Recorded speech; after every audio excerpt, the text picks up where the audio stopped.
వనకరి చిక్కె మైనసకు వాచవికం జడిపోయె మీను దావినివికి జిక్కె జిల్వ కనువేందురు జెందెను లేళ్ళు తావిలో మనిషికి నశించెదేటి తరమా ఇరుమూటిని గెల్వ నైదు సాధనముల నీవే కావందగు దాశరథి కరుణాపయోనిధి. అనగా, రామా, ఓ దయాసముద్రుడా, అడవి ఏనుగు శరీరపు దురదకు చిక్కెను, అందుచే అది చర్మమునకు లోనవును. చేప ఎరగ ఆశపడి జిహ్వేంద్రియమునకు లోనై నశించును. పాము నాగస్వరమును వినుచు శ్రవణానందంకి లోనై నశించును. లేళ్ళు నేత్రానందమునకు లోనై నశించును.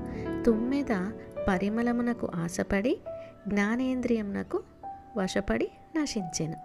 ఈ పంచేంద్రియములను గెలుచుట నా తరమా, వాటిని గెలవడానికి సాధనములు నీవే అయి నన్ను కాపాడు స్వామి అని ఈ పద్యం యొక్క భావం.